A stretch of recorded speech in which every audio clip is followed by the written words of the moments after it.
InsyaAllah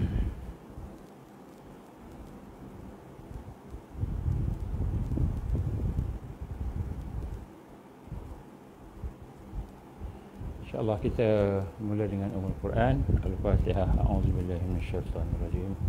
Bismillahirrahmanirrahim. Alhamdulillahi rabbil alamin. Ar-Rahmanir-Rahim. Maliki yaumiddin. Iyyaka na'budu wa iyyaka nasta'in. Ihdinas siratal mustaqim. Siratal ladzina an'amta 'alaihim ghairil maghdubi 'alaihim waladdallin. Amin. A'udzubillahi samil 'alim minasyaitanir rajim. Bismillahirrahmanirrahim. Alhamdulillah. Thumma alhamdulillah. Nahmaduhu wa nasta'inuhu wa nastahdi wa nastaghfiruh. Wa na'udzu billahi min syururi anfusina wa min sayyiati a'malina. Man yahdihillahu fala mudilla lahu wa man yudlil fala hadiya lahu. Ashhadu an la ilaha illallah wahdahu la syarika lahu wa ashhadu anna Muhammadan abduhu wa rasuluh. Qala rabbi shrah li sadri wa yassir li amri wahlul 'uqdatam min lisani yafqahu qawli. Rabbi zidni ilman amma ba'd. Assalamualaikum warahmatullahi wabarakatuh. Alhamdulillah, pertama-tama kita bersyukur kepada Allah Subhanahu Wa Taala. Dengan keizinan Allah, dengan kasih sayang Allah, kita dapat berkumpul pada hari ini. Marilah sama-sama kita bersyukur dengan kita memperdalamkan ikhlas kita kepada Allah Subhanahu Wa Taala, dan kita merendahkan hati kita supaya hati kita benar-benar berada dalam keadaan bersyukur, dalam keadaan tunduk kepada Allah. Marilah sama-sama kita merendahkan diri kita, beristighfar kepada Allah. Astaghfirullahalazim. Astaghfirullahalazim. Astaghfirullahalazim. Alladzi la ilaha illa huwal hayyul qayyum wa atubu ilaih. Kita tajdid syahadah kita sama-sama. Bismillahirrahmanirrahim. Bismillahirrahmanirrahim. Bismillahirrahmanirrahim. Dekat sikit pun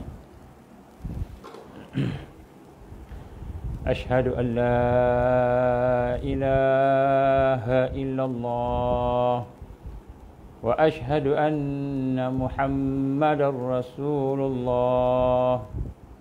Asyhadu an la ilaha illallah wa asyhadu anna Muhammadar Rasulullah. Asyhadu an la ilaha illallah wa asyhadu anna Muhammadar Rasulullah. Ya Allah, bersihkanlah segala syirik, segala perkara-perkara yang mensyirikkan-Mu ya Allah dalam hati kami, dalam fikiran kami, dalam hidup kami. Jauhkanlah kami dari murtad, gejala murtad ya Allah. Ya Allah, hidupkanlah kami dengan Islam, hidupkanlah kami bersama perjuangan Islam. Ya Allah, ya Arhamar Rahimin, ya Hayyu ya Qayyum, birahmatika nastaghits. Berilah rahmat kepada kami untuk mati dalam keadaan Islam, perjuangan Islam. Mati dalam kalimah syahadah la ilaha illallah Muhammadar Rasulullah sallallahu alaihi wasallam. Alhamdulillah, kita bersyukur kepada Allah. Kita minta, kita doa setiap kali, setiap hari, setiap ketika, supaya kita sentiasa dalam keadaan beriman yang tidak mensyirikkan Allah. Di akhir zaman kita perlukan kepada doa ini, doa yang amat perlu untuk kita hidupkan dalam kehidupan kita. Kita minta Allah jauhkan daripada syirik. Allahumma inna na'udzubika min an nusyrika bika syai'an na'lam wa nastaghfiruka lima la na'lam. Allahumma salli ala sayyidina Muhammad wa ala ali sayyidina Muhammad kama sallaita ala sayyidina Ibrahim wa ala ali sayyidina Ibrahim wa barik ala sayyidina Muhammad wa ala ali sayyidina Muhammad kama barakta ala sayyidina Ibrahim wa ala ali sayyidina Ibrahim fil alamin innaka Hamidum Majid. Alhamdulillah. Pertama-tama kita syukur dan insya-Allah kita istighfar kepada Allah, mohon keampunan, dan kita merendahkan diri kita kepada kebenaran Allah. Kita minta ya Allah ya Rahman ya Rahim, janganlah jadikan kelemahan kami, keaiban kami, kehinaan kami. Janganlah jadi dosa-dosa kami, rawasib jahiliyah kami, karat-karat jahiliyah kami, segala kemalasan kami, kejahilan kami. Ya Allah, janganlah jadikan semua perkara-perkara itu sebagai penghalang hidayah-Mu, sebagai penghalang taufik-Mu, sebagai penghalang rahmat-Mu, barakah-Mu ya Allah, sebagai perkara yang menghalang ma'unah-Mu, pertolongan-Mu ya Allah. Segala perkara karamah yang Kau mahu turunkan Ya Allah, kami mohon janganlah jadikan kelemahan-kelemahan kami sebagai penghalang turunnya rahmat barakah daripada-Mu. Ya Allah, Ya Rahman, Ya Rahim, jadikanlah majlis pada hari ini majlis yang membina kekuatan Al-Mahdiyin, kekuatan Taifah Mansurah, kekuatan untuk sama-sama kami berada di atas jalan Rasulullah sallallahu alaihi wasallam. Tuan-tuan, puan-puan rahmati Allah, pada malam ni sebenarnya tajuk asal kita yang sebelum ni nak sambung ialah berkenaan dengan kemenangan Islam, berkenaan dengan Al-Mahdi. Tapi oleh kerana ada beberapa perkara berlaku, maka kita akan buat ulang kaji sedikit supaya perkara-perkara yang berlaku di hadapan kita ini tidak menjadi satu yang merosakkan pemikiran kita, kefahaman kita, melemahkan semangat kita. Kita kata rohul jadid, satu semangat yang baru, insya-Allah. Jadi saya nak mulakan dengan hadis Nabi SAW yang telah pun kita baca. Saya cuma nak ringkaskan sahaja, iaitu hadis sahih yang diriwayatkan oleh Imam Ahmad berkenaan dengan fasa-fasa. Fasa-fasa yang berlaku kepada kepimpinan Islam. Kita kena faham ini. Kita kena faham sungguh-sungguh. Kenapa? Kalau kita tidak faham, maka kita tak faham qadiyah Islam. Kalau kita tak faham tentang hadis, bagaimana Nabi menggambarkan tentang fasa pemerintahan, kita tidak akan faham permasalahan Islam. Qadiyah Islamiyah yang ada pada hari ini, permasalahan Islam yang ada pada hari ini.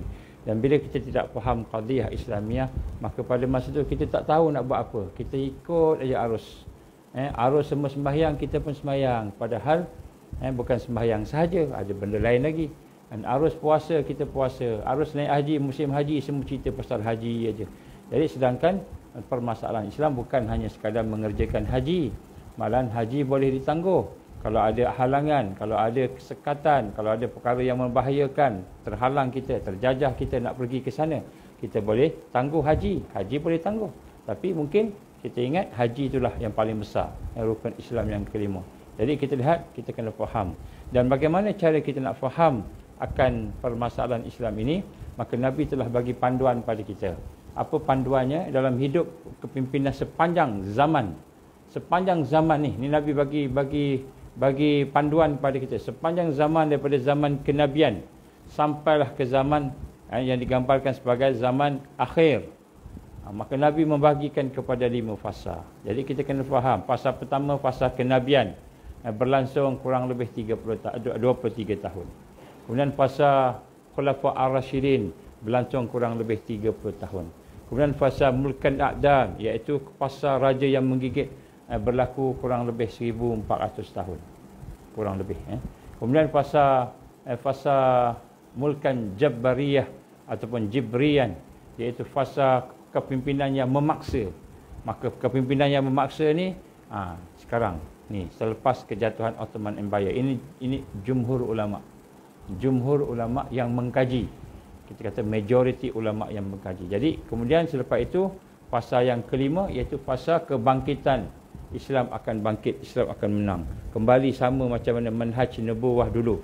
Ini fasa kelima, fasa kebangkitan. Fasa Al-Mahdi. Dan hadisnya hadis yang sahih. Hadis yang sebahagiannya mutawatir. Jadi Al-Mahdi dan juga fasa dan lain-lain, Isa dan sebagainya. Kemudian lepas itu Rasulullah diam. Yang keenam, habis kiamat. Jadi kita kena faham. Fasa pertama, kedua dan ketiga, sampai Ottoman Empire, adanya khilafah Islam, adanya negara Islam. Walaupun lemah, ada negara Islam. Fasa Mulkan Jabbariyah, ini fasa kita ni sekarang ini, setelah kejatuhan khilafah Osmaniyah pada tahun 1922, 1924, jatuhnya itu secara rasmi 1924. Maka pada masa itu, apa yang kita lihat, tidak ada dah kerajaan Islam yang berasaskan Al-Quran dan Sunnah. Tidak ada. Kalau ada pun separuh-separuh, sebahagian-sebahagian. Sebahagian-sebahagian. Mungkin bab nikah kahwin Islam. Mungkin bab faraid, harta Islam. Mungkin bab untuk kita nak sembahyang puasa Islam, ibadah. Mungkin bab akhlak adalah bercampur-campur juga ibadah. Tapi bab-bab lain tidak Islam. Ekonomi yang lain-lain pula. Jadi fasa selepas kejatuhan Osmaniyah, kita tidak ada satu negara pun, dalam dunia yang menjadikan Al-Quran dan Sunnah sebagai dasar. Jadi disebut Mulkan Jabbariyah, kepimpinan yang memaksa. kepimpinan yang memaksa. Dan sebab itulah kita nak kena faham fasa ini tak sama macam fasa mulkan aqdan, iaitu fasa raja yang menggigit. Di mana masa bila mula fasa raja menggigit ni? Fasa raja menggigit selepas daripada Khulafa ar-Rashidin, selepas daripada Sayyidina Abu Bakar, Sayyidina Umar, Sayyidina Osman, Sayyidina Ali radhiyallahu anhum ajma'in. Mereka habis pemerintahan mereka, Sayyidina Ali yang terakhir, kemudian masuk kepada Bani Umayyah, Bani Abbasiyah dan seterusnya sampai yang terakhir sekali Bani Osmaniyah, Ottoman Empire. So fasa mulkan aqdan, iaitu fasa raja yang menggigit itu adalah merupakan fasa sampai kepada 1924 Masehi. Jadi kita nak tengok sini, kita berada di fasa mulkan Jabariyah. Bila fasa mulkan Jabariyah ni, apa yang tinggal kat kita hari ni? Yang tinggal kat kita hari ni hanyalah merupakan serpihan-serpihan Islam. Kita ada khalifah, tapi khalifah zikir je ada. Khalifah zikir adalah khalifah zikir. Khalifah tarikat ada. Tapi khalifah Amirul Mukminin tak ada. Tak ada. Jadi ini fasa kita. Jadi kena kita faham. Nanti kita akan tengok. Jadi daripada fasa ini, mulkan Jabariyah ini, fasa yang sedang kita hadapi ini, maka ramai ulama-ulama bila dia mengkaji, menghurai secara umum ni, antaranya saya nak rangkumkan supaya kita faham fasa kita ni, supaya kita tak terkejut dengan berlakunya peristiwa-peristiwa yang tak sangka-sangka. Tiba-tiba orang ni nampak baik, okey, soleh, tiba-tiba dia bersama dengan iblis.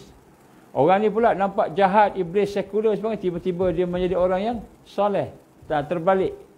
Sebab fasa ni lah berlaku seorang laki-laki siangnya beriman, petangnya kafir. Petangnya beriman, siangnya kafir. Ini fasa ni.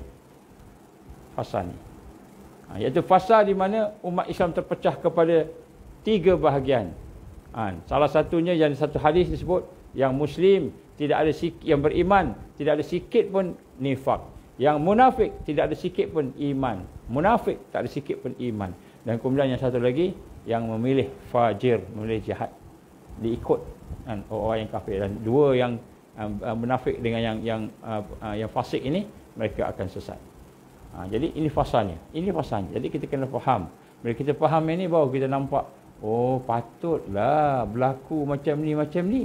Oh patutlah begini. Rupanya aku berada di fasa dia kemuncak fitnah. Fitnah kemuncak, dan pada masa sama Islam paling rendah. Islam paling rendah. Sebab tu bila dah sampai rendah, dah jatuh sampai ke bawah, dia tak akan jatuh dah. Dia akan naik. Dia akan naik.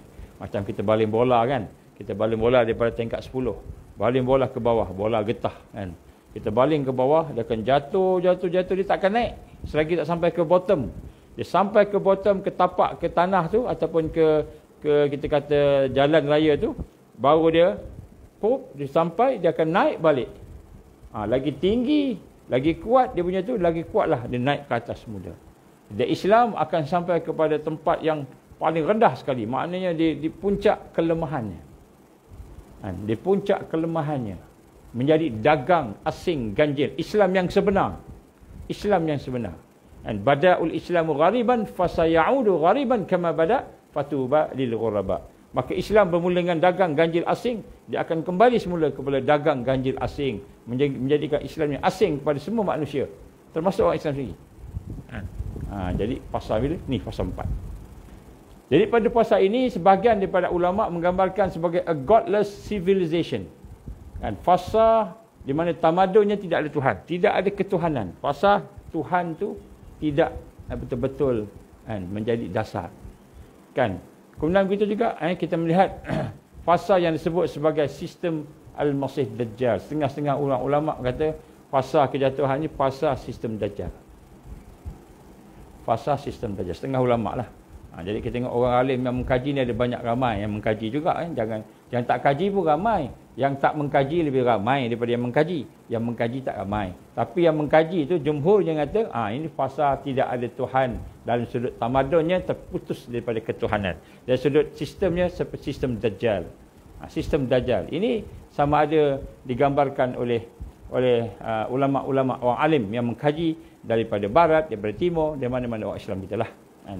Fasa yang didominasikan oleh pihak kufar. Pihak kufar menguasai fasa ini. pihak kufar, orang kafir menguasai fasa ini. Perjalanan umat manusia, kita melihat jauh daripada nilai nubuwah, nilai kenabian, ajaran Islam, berbagai sisi kehidupan, sistem yang ada itu, nilai kekufuran menjadi dasar. Inilah fitnah paling dahsyat, iaitu fitnah Al-Masih Dajjal. Digambarkan oleh Nabi, fasa inilah fasa fitnah Dajjal. Fitnah yang paling dahsyat sekali. Maknanya dalam fasa ni, kalau orang yang terselamat tu, orang yang terselamat daripada fitnah Dajjal ni, mereka itulah orang-orang yang terpilih, yang Allah pilih, Allah anugerah. Kerana kalau orang biasa-biasa tak. Sebab tu ada orang tanya dengan saya, kenapalah kita ni hidup di fasa ini, fasa susah, kenapa tak hidup di fasa yang ketika Nabi ada? Kita bimbang, kalau kita lah berada di fasa Nabi ada, mungkin kita tak akan bersama dengan Nabi. Sebab ciri-ciri munafik yang ada kat kita ni. Mungkin kita hari itu akan ditendang. Kamu ni pakai je begini-begini, tapi hati kamu jauh daripada Allah. Jadi fasa ini ialah fasa yang fitnah ujian paling dahsyat sekali, iaitu fitnah Al-Masih Dajjal. Ini fasa keempat ini. Dan fasa ini adalah fasa di mana umat Islam macam kita ni, yang ada sedikit kesedaran, yang ada sedikit ilmu, tak banyak lah, lebih kurang gitu, maka orang ini adalah orang-orang yang diberikan cahaya oleh Allah. Allah beri cahaya, adalah sedikit cahaya kita boleh nak melihat, meninjau apa yang berlaku. Maka dengan itu kita meningkat. Ini fasa sekarang. Maka sejak runtuhnya khilafah Islam yang terakhir, Osmaniyah, umat Islam laksana anak ayam yang kehilangan ibunya, kehilangan induknya. Maka masing-masing mendirikan segalanya dengan masing-masing sendiri. Sehingga akidah mereka menjadi lemah. Ikatan akidah tertanggal sebahagiannya. Identiti sebagai Muslim hilang jauh. Kita kenal kita Melayu, kita kenal kita Cina, kita kenal kita India, bangsa India, Cina. Kita kenal kita seorang Bugis. Saya bangga dengan Banjar, saya bangga dengan Bugis, saya bangga dengan semua kaum. Kita lupa kita Muslim. Kita lupa kita Muslim. Saya seorang Melayu. Kita lupa kita seorang Muslim, lupa. Fasa di mana umat Islam menanggalkan identiti Islamnya, menanggalkan akidahnya. Dulu percaya Allah, yakin Allah, sayang ke Allah, tunduk ke Allah, berharap, bergantung pada Allah. Sekarang kita bergantung pada makhluk, bergantung kepada gaji, bergantung kepada harta, bergantung kepada kehidupan dunia. Fasa di mana umat Islam menanggalkan akidahnya satu persatu. Fasa di mana ibadahnya tidak lagi khusyuk dalam sembahyang. Sembahyang tak khusyuk dah. Sedekah tak ikhlas dah. Ini fasa-fasanya. Dan umat Islam juga tidak memiliki kewibawaan. Umat Islam dalam keadaan berpecah, tidak bersatu. Ada ramai 1.8 bilion. Mungkin dah 2 bilion sekarang ni. 2 lebih dah agaknya bilion ni. Kalau ikut betul-betul mungkinlah kan. Tetapi berpecah. Berpecah. Bergaduh sesama sendiri. Malahan ada yang berperang sesama sendiri. Ada juga di kalangan ustaz-ustaz, imam-imam, orang alim kita yang membacakan hadis Nabi. Contohnya apabila berlaku fitnah, maka pada ketika itu berlakulah perselisihan di antara orang beriman. Orang yang tidur lebih baik daripada orang yang duduk, orang yang duduk lebih baik daripada orang berdiri, orang berdiri lebih baik daripada orang berjalan, berjalan lebih baik daripada yang berlari anak, di hadis Nabi. Maka dia kata pasal ni kita kena duduk diam, tak payah buat apa-apa. Ada juga yang cakap begitulah. Kenapa? Lemahnya umat. Lemahnya umat. Sebenarnya bukan duduk diam. Sebenarnya bukan duduk diam. Sebenarnya bukan lari daripada fitnah. Sebenarnya kita berhadapan dengan fitnah. Dengan iman, dengan takwa, dengan ilmu, dengan amal. Kita kena berhadapan dengan fitnah tu, ujian. Tak boleh lari. Nanti saya akan baca satu hadis di mana kata Nabi ada yang lari binasa. Nabi kata lari binasa. Jadi maknanya yang digambarkan jangan bergaduh sama sendiri. Kalau ada orang Islam datang nak bunuh kita, jangan lawan. Kamu nak menang, jangan berdebatlah, jangan berbahas. Ini bukan fasa nak berbahas. Siapa yang lebih betul, siapa yang lebih tepat. Kita raikan pandangan semua orang Islam. Selagi dia Islam, kita sayang kat dia. Walaupun dia bernama Bilal, dia bernama Noja yang tukang bersihkan masjid, ataupun dia bernama orang-orang yang biasa awam tak ada apa-apa, sampailah ke peringkat dia bernama imam dia bernama ustaz, ulama, alim ulama, dia bernama habib, dia yang bergelar dengan gelaran qadi, bergelar dengan gelaran mufti, bergelar dengan gelaran menteri agama, semua kita sayang. Semua kita kena sayang, wajib sayang. Malahan tak sayang tak sempurna iman. La yu'minu ahadukum hatta yuhibba li akhihi ma yuhibbu li nafsi. Tidak sempurna iman seseorang sehinggalah dia suka apa, dia sayang pada saudaranya macam mana dia sayang dirinya sendiri. Jadi maknanya fasa ini tak boleh bergaduh sama Islam. Maka siapa yang mempromosikan pergaduhan antara sama-sama ulama ni, supaya ulama-ulama, ustaz-ustaz bergaduh sama sendiri, maka itulah Dajjal. Itulah Dajjal. Kita pula menyebarkan fitnah. Ini cerita pasal ini, kita sebarkan fitnah. Kita kata begini. Kita pula support lagi fitnah yang dibuat supaya kita meningkatkan diri kita, merendahkan orang lain. Jangan. Sesama Muslim, haram kita memfitnah. Tak boleh. Kita tak sayang pun tak sempurna iman. Jadi sebab itu fasa ini ialah fasa di mana umat Islam akan berpecah. Umat Islam akan berada dalam keadaan yang tersendiri. Sebahagian daripada kita berperang. Sama kita berperang. Ini fasa keempat ni. Ini semua Allah SWT nyatakan dalam Quran dan dalam hadis melalui Rasul sallallahu alaihi wasallam supaya kita belajar. Jadi yang dikatakan jangan kamu aktif dalam fitnah bukan maknanya kita tidak terlibat. Maknanya kalau boleh kita jauhkan. Maknanya bukanlah maknanya kita ni tidak berhadapan dengannya, sebab kita memang kena berhadapan dengan fitnah. Kita kena tahu macam mana nak melarikan diri, menjauhkan diri daripada fitnah-fitnah tersebut. Defend diri kita, mempertahankan diri kita. Tapi yang lebih penting lagi, jangan kita bergaduh. Jangan kita bergaduh. Sebab akan berlaku perpecahan pandangan dan pendapat. Akan berlaku perpecahan pandangan dan pendapat. Pasti. Kenapa berlaku perpecahan pandangan pendapat? Yang pertama, akidah yang tidak bersih. Akidah yang tidak diproses dengan tarbiyah Islam menyebabkan kita bergaduh sama kita. Berpecah. Allah pecahkan hati-hati kita. Yang kedua, ibadah tidak sahih. Ibadah kita pun bercampur-campur. Kita sembahyang, kata Imam Al-Ghazali, sembahyang dalam keadaan berdosa. Sembahyang bermaksiat. Sembahyang tu maksiat, kata Imam Al-Ghazali rahimahullah. Dia kata apa? Ada ramai orang sembahyang tapi dia buat maksiat. Maka dia tanya oleh sahabat-sahabatnya, "Ya Imam, kenapa sembahyang buat maksiat? Sembahyang ni kan amal soleh. Rupanya sembahyang bersama syirik kepada Allah." Dia sembahyang tapi dia mensyirikkan Allah. Allahu Akbar. Dia sembahyang. Bismillahirrahmanirrahim. Baca sedap. Tapi hati dia ada di tempat lain. Dia tidak menghadap Allah. Dia tak tawajuh kepada Allah. Walaupun dia membaca surah Al-Fatihah, iftitah, doa iftitah, saya bertawajuh kepada Allah, menghadap Allah. Tapi hati tak menghadap Allah. Hati lebih utamakan ghairallah, maka syirik. Maka oleh kerana akidah kita tidak bersih, ibadah kita tidak bersih, maka akhlak kita tidak bersih. Bila akhlak kita tidak bersih, maka kita akan berpecah. Kita akan bergaduh sesama sendiri.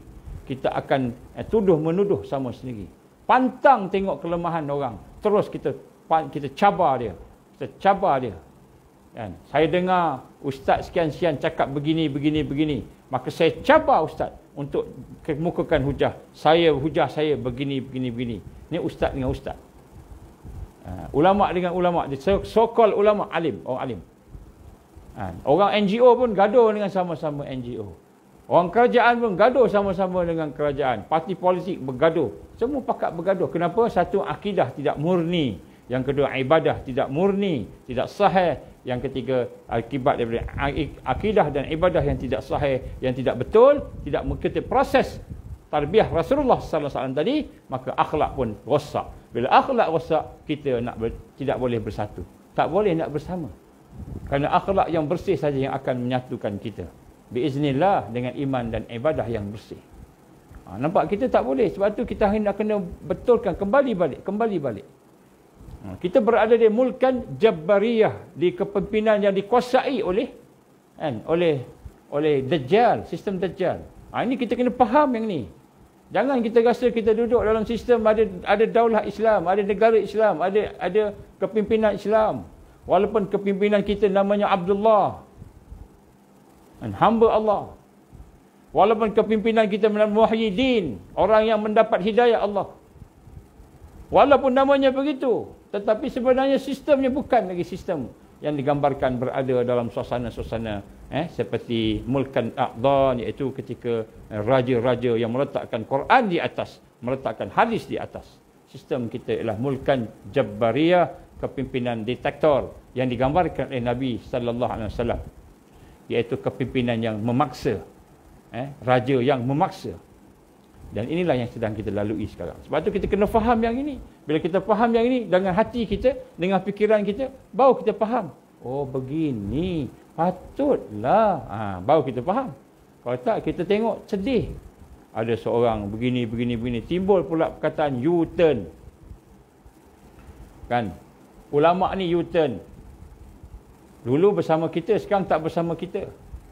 Kan, jadi nak sebut kat sini, tuan-tuan, puan-puan, rahmat Allah SWT, bila kita faham kita punya suasana, baru kita nampak, oh, rupanya, baik. Jadi inilah sebenarnya suasana babak yang sedang memimpin orang Islam pada hari ini. Babak yang paling gelap sekali dalam sejarah Islam. Paling gelap dalam sejarah Islam. Ni sekarang ni. Paling gelap dalam sejarah Islam. Alhamdulillah kita boleh sembahyang lagi. Inilah paling gelap ni. Sebab hati terputus daripada Allah.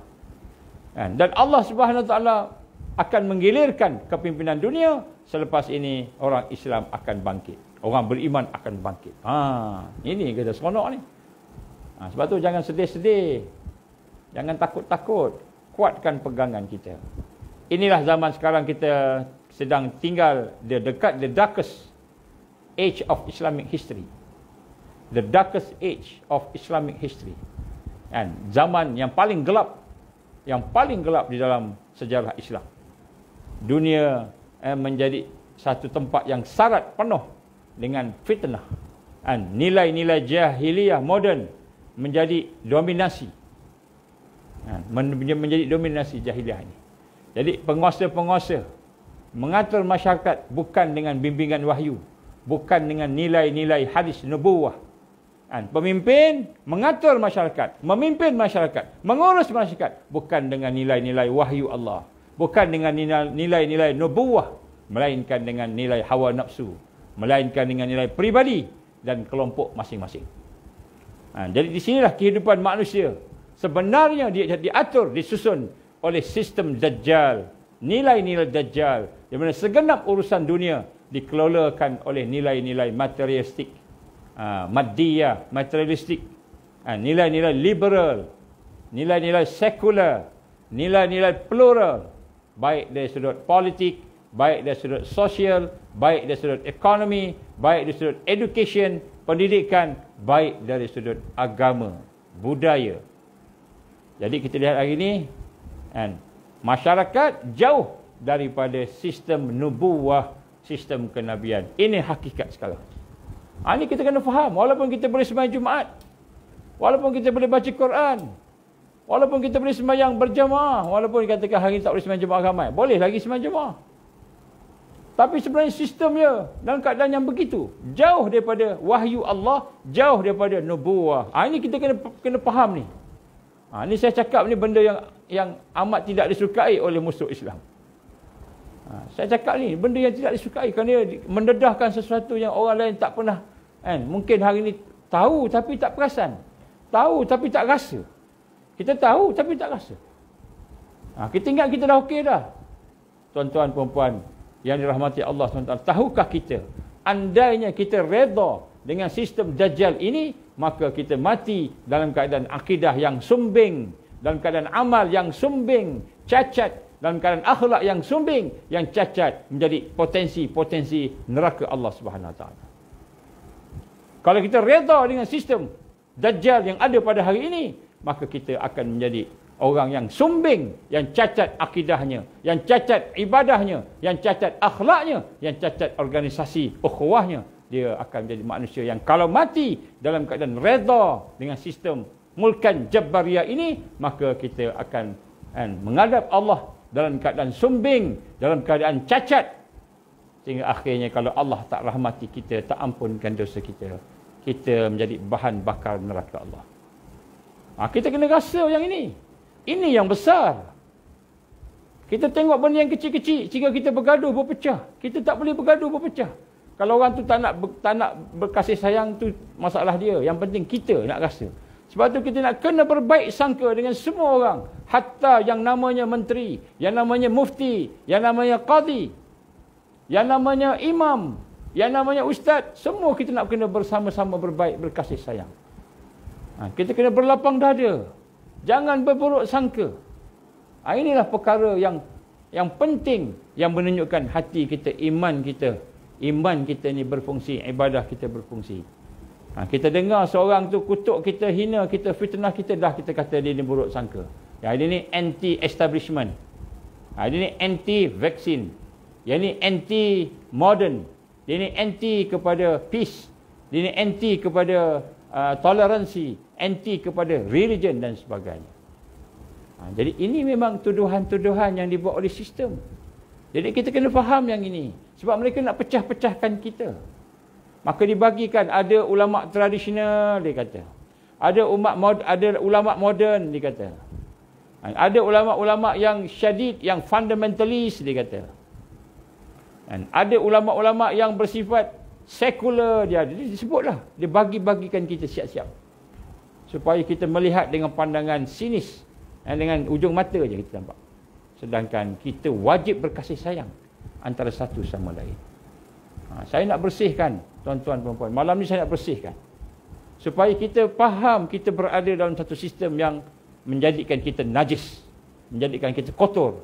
Akidah kita kotor. Ibadah kita kotor. Akhlak kita kotor. Maka kita kena faham sistem inilah yang kita kena sasarkan. Melihat supaya tidak mengisi hidup kita. Maka di sinilah kita lihat ketika mana satu ketika salah seorang sahabat Rasulullah sallallahu alaihi wasallam, hai Abdul Rahman, ada seorang sahabat yang telah minta kepada Nabi satu jawatan. Maka apa kata Rasul sallallahu alaihi wasallam, hai Abdul Rahman, jangan kamu meminta pangkat kedudukan. Jangan minta pangkat, jangan minta kedudukan. Kerana apabila kamu meminta, maka hal itu akan menjadi satu beban kepada kamu. Lainlah sekiranya kamu diberi tanpa ada permintaan, kamu akan ditolong. Ini hadis riwayat Muslim. Jadi hari ini dalam sistem ketua bukan saja minta, kita kempen untuk diri kita. Bukan kita minta tawaran jadi ketua, kita kempen, pilihlah saya. Saya yang terbaik, itu yang tak baik. Itu yang paling rendah. Itu banyak corruption, itu banyak kesalahan, itu banyak kehinaan, itu terlibat dengan jenayah, yang ini terlibat dengan ini. Saya saja yang bersih. Bukan meminta, kempen untuk diri sendiri. Ini sistem kepimpinan hari ini. Ini mulkan Jabariyah, ini bukan sistem Islam. Sistem Islam, Nabi kata jangan kamu minta jawatan. Itu sistem Islam. Ini hadis riwayat Muslim. Kemudian dalam bidang ekonomi, pula, dalam mulkan Jabariyah ini, kita disogok dengan sistem kewangan. Dengan 3 asas-asas syaitan. Yang pertama sekali, riba. Kita boleh terima riba. Di mana akidah kita? Kita boleh terima riba. Sistem riba kita terima. Sedangkan Allah telah mengisytiharkan perang bagi mereka yang mengambil riba. Kita boleh terima riba. Di mana akidah kita? Di dalam sistem mulkan Jabariyah, kita tak nampak riba itu salah. Tak nampak. Riba ni Allah dah isytihar perang. Dalam banyak-banyak jenayah yang ada disebut dalam Quran, riba ni diisytihar perang. Allah memerangi orang yang riba. Tetapi hari ini sistem keuangan kita, nombor 1, asasnya ialah capital debt. Kita bekerja, nak berniaga kena pinjam. Nak buat ni kena pinjam. Pinjam. Bermula dengan pinjam. Mula dengan capital kita, debt. Hutang. Bila kita hutang, ada riba di situ. Ini bermula dengan capital debt. Ini sistem ekonomi yang ada di seluruh dunia. Seluruh dunia. Kecuali yang sikit-sikit sangatlah. Yang pertama, bidang ekonomi, kewangan. 3 asas syaitan yang ada. Yang pertama, sistem interest riba. Yang kedua, wang kertas, fiat money. Money creation, sistem yang memberi kuasa kepada bank. Bank control semua. Bank kontrol semua. Ekonomi dikontrol oleh bank. Bank yang pegang duit. Terperasan tak? Tak perasan nanti kita panggil seorang pakar ekonomi cerita secara detail. Jadi memberi kekuasaan kepada bank melakukan proses penciptaan duit, wang. Padahal Islam ada konsep yang tersendiri. Islam ada tersendiri, bukannya secara begitu. Islam ada emasnya, ada apa namanya, kita kata perkara yang bersangkut paut dengan asetnya. Ada hukum-hukum dia punya syarikat dia. Islam cukup dah, tapi kita tak nak tengok tu, tengok bank juga yang riba tu. Fiat money, kemudian bank, dan kemudian kita nak sebut kat sini sistem-sistem yang berdasarkan kepada asasnya bukan iman, bukan Islam, asasnya ialah asas kapitalis, sosialis yang terputus dengan akhirat. Terputus dengan akhirat. Kita berniaga, terputus dengan akhirat. Niaga, terputus dengan Allah. Kewangan kita terputus dengan kita kata iman, tolong menolong, mudarabah, terputus. Ini syaitan. Sehingga kita mengutamakan diri kita. Mengutamakan diri kita berbanding dengan saudara kita. Sedangkan konsep dalam Islam, kita tolong menolong. Tolong menolong. Maka kat situ tidak ada zakat. Zakat tak ada. Nak bayar zakat, zakat dia jadi apa? Zakat dia jadi sunat je. Bayar pun tak apa, tak bayar pun tak apa. Yang penting tax. Cukai kena bayar, wajib bayar. Tak bayar kena kejar dengan LHDN. Tapi zakat tak bayar pun tak apa. Zakat tak bayar. Jadi sistem kewangan tidak menjadi sistem ibadah. Tidak menjadi sistem ibadah. Ini mulkan Jabbariyah ni. Kita kena faham ni. Kita sedang berada dalam tu. Dan dalam sudut hukum pula. Dalam sudut hukum, umat dipaksa tunduk pada nilai-nilai legal dan illegal. Maknanya halal dan haram. Berdasarkan hawa nafsu. Berdasarkan kepada lawmaker, pembuat undang-undang. Yang mana mereka itu tidak ada hubung kait dengan Al-Quran. Tidak ada hubung kait dengan hadis Nabi, sunnah, tak ada hubung kait. Kita dipaksa mengikut legal dan illegal, halal dan haram, mengikut hawa nafsu mereka. Mengikut hawa nafsu mereka. Mengikut lawmaker. Siapa lawmaker tu? Orang beriman ke? Orang bertakwa ke? Dia jadikan Quran sebagai hadis ke? Tapi kita terpaksa ikut. Maka berlakulah penganiayaan demi penganiayaan, kezaliman demi kezaliman berlaku. Kenapa? Sebab undang-undang tidak berasaskan kepada keimanan dan ketakwaan, keadilan dan kebenaran, tidak berdasarkan kepada hak Allah. Kita dipaksa. Dipaksa, boleh tak? Tak boleh buat. Kita kena ikut apa yang ada. Ini bukan Jabbariyah. Ini saya cerita bukan Jabbariyah. Kita berada di dalamnya. Suatu perkara yang kadang-kadang kita tak perasan, tapi saya kena cerita juga. Kenapa kalau saya tak cerita yang ini, kita ingat kita okey dah. Kita ingat cukup dengan sembahyang aja.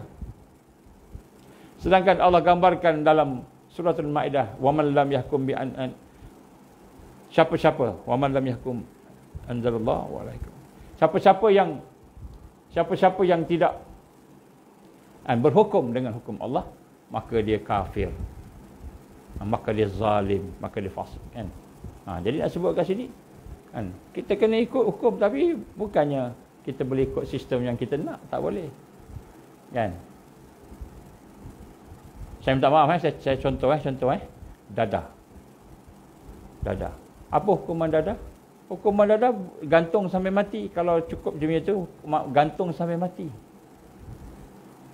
Adil tak? Kita kata tak adil lah. Kenapa tak adil? Dadah membunuh ramai orang kat Malaysia ni. Kan? Bila penagih dadah habis, jadi kita kena hukum sampai mati. Selesai tak masalah? Tak selesai. Sampai sekarang tak selesai masalah dadah. Tak selesai. Juta dah penagih dadah. Walaupun hukumannya itu hukuman yang berat. Siapa ni kena gantung sampai mati. Jadi masalah dadah tak selesai. Barakah tak ada. Hukuman berat. Hukuman yang lain apa pula? Zina. Zina hukumannya boleh membawa kepada rejam sampai mati. Tapi tak sampai. Hukuman zina cuma berapa puluh ringgit je. 100 ringgit je. Berapa ringgit saya pun tak tahu. Kan? Bayar je compound. Hukuman zina. Kan? Kalau suka sama suka, lepas tak apa. Kan? I like you, you like me. Kan? Berzina, lepas. Suka sama suka, tak ada masalah. Kalau kena pun dalam mahkamah syariah. Mahkamah syariah kalau di Islam, kalau dia bukan Islam, lepas. Nampak? Zina ringan pula. Sedangkan zina ni dia melibatkan keturunan. Dalam Islam kena jaga zina ni. Kan? Jadi hukum kita dipaksa. Di mulkan Jabariyah ini. Kan? Kemudian bagi mereka yang nak cerita pasal Islam sikit. Nak cerita pasal Islam yang syumul. Islam yang menyeluruh. Islam satu kehidupan. Islam sebagai satu sistem hidup. Islam yang adil. Islam yang aman. Cintakan keamanan. Islam yang perlu disebarkan. Dipanggil teroris pula. Kan? Orang yang nak berdakwah Islam, mentauhidkan Islam, mentauhidkan Allah Subhanahu Wa Taala, mentauhidkan Islam, hanya memahami Islam saja sebagai cara hidup dia. Kan? Tiba-tiba dia gelar teroris, pengganas, pemecah belah. Jadi kita lihat. Kan? Konsep pertahanan bukan lagi Islam yang adil, yang benar. Konsep pertahanan berdasarkan asabiyah. Berdasarkan kepada negara, negeri. Itu yang berlaku apabila kawan-kawan saudara kita daripada Myanmar, bangsa Rohingya datang naik kapal, dikejar untuk dibunuh. Naik kapal beramai-ramai, bersesak-sesak sampai ke perairan negara kita. Maka kita pun timbulkan kata, tak boleh ambil dia, biarkan dia pergi Indonesia. Kan? Indonesia pun tolak juga, akhirnya mati di laut. Siapa yang mati tu? Sebab dia bukan warga negara kita. Kita nak selamatkan warga negara aja. Bukan nak selamatkan manusia. Bukan nak selamatkan saudara kita Muslim. Bukan nak selamatkan negara kita. Jadi pertahanan, keamanan, keselamatan pun dah berubah. Bukan lagi nak menyelamatkan nyawa manusia. Memperdagangkan manusia. Kan? Kita tengok dia ni daripada Indonesia. Saudara kita daripada Indonesia. Saudara kita daripada tempat lain datang sini. Bekerja dengan kita. Tiba-tiba cukup bulan, tak bayar gaji. Kita exploit dia. Kita bagi beras kat dia. Kita bagi gula makan kat dia. Susu. Bagi dia makanan. Bagi minyak. Gaji tak bagi. Kalau nak tolak tu lainlah cerita. Ni tak bagi. Kita kata ini tidak ada, apa dia panggil?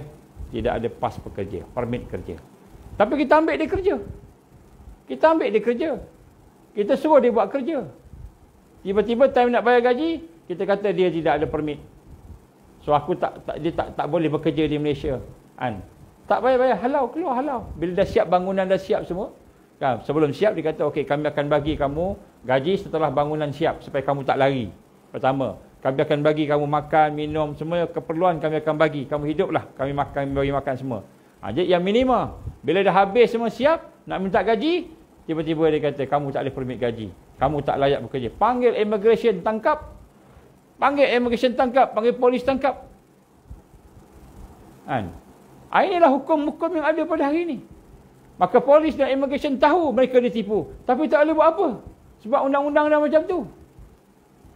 macam tu. Keamanan bukan lagi untuk manusia. Bukan lagi untuk saudara kita. Padahal sama Islam. Dia sembahyang. Aku sembahyang. Dia sembahyang. Dia puasa. Aku puasa.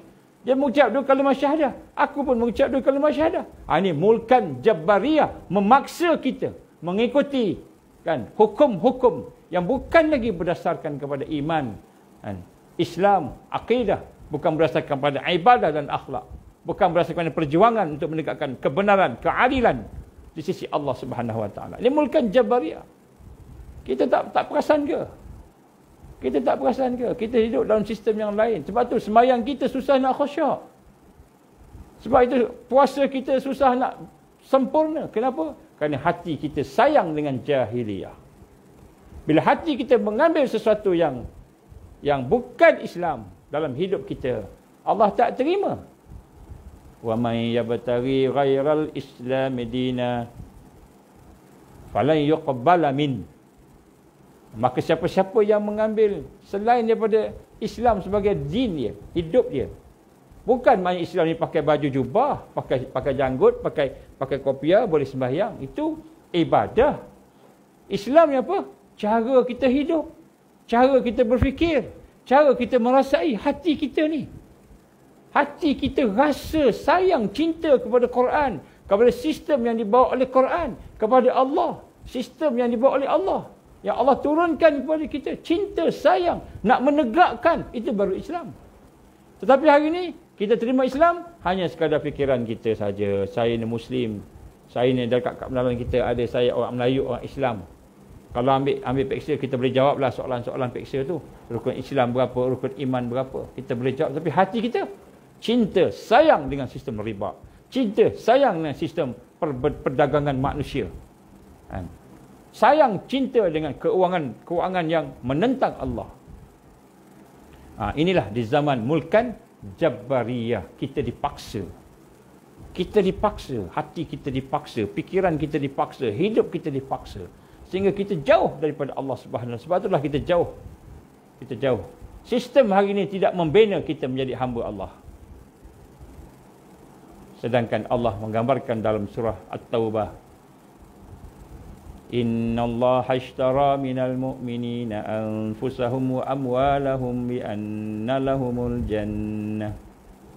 Sesungguhnya Allah telah membeli daripada orang beriman diri mereka, harta mereka dengan syurga. Allah dah beli dah kita ni. Jadi tapi tak jadi begitu. Tak jadi. Kenapa? Kita rasa kita ni milik kita sendiri. Baik. Dari segi kebudayaan pula, mulkan Jabbariyah, kebudayaan hari ini. Kebudayaan bukanlah sesuatu yang menghidupkan seni, menghidupkan inovatif, kan? Daya-daya berfikir, budaya yang cerdik, budaya yang hebat, budaya yang melahirkan kreativiti, inovasi, budaya yang melahirkan, kita kata, kesenian dalam bersaudara, berinteraksi dengan manusia, berinteraksi dengan alam. Tetapi industri seni dan budaya kita bertukar menjadi industri syahwat, industri nafsu. Syahwat, nafsu. Kalau berlakon mesti cantik, kalau heroin buruk tak boleh. Mesti cantik. Mesti ada kacukan orang putih sikit, kacukan orang Hindustan sikit. Mesti cerah, mesti cantik baru boleh jadi heroin, mesti handsome baru jadi hero. Jadi rupanya budaya kita, seni kita pun telah menjadi industri syahwat. Industri syahwat. Ini dimulakan Jabbariyah. Kesenian menjadi industri syahwat. Maka jadilah manusia-manusia yang ada pada hari ini lalai, leka, lara daripada Allah Subhanahu Wa Taala. Kita hari ini terpengaruh. Tengok kita main game. Kita suka main game, kan? Kita lebih suka main game daripada Quran. Lebih suka main game. Ini hakikat. Sedangkan kita nak mati dah. Kita ingat muda lagi tuan-tuan dan puan. 20 tahun muda ke? 20 tahun dah tua dah. Perang tak lama lagi perang ni. Kalau saya kata perang tak lama lagi, macam mana tuan-tuan? Dalam 2-3 tahun ni. Katalah 3 tahun daripada sekarang, 4 tahun sekarang perang besar berlaku.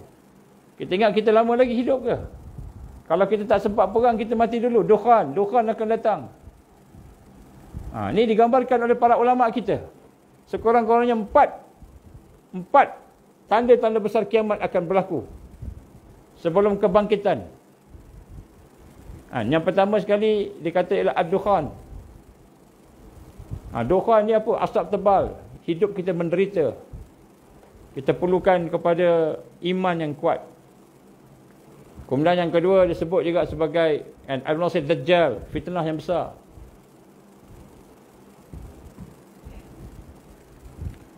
Kemudian yang ketiga ialah Isa akan turun. Siapa yang tak beriman pada Allah, dia akan tentang, dia akan putuskan kepalanya. Siapa yang tak bersama dengan Islam, dia akan bersama dengan Dajjal. Silap-silap bertembung dengan Isa. Yang keempat, Ya'juj dan Ma'juj.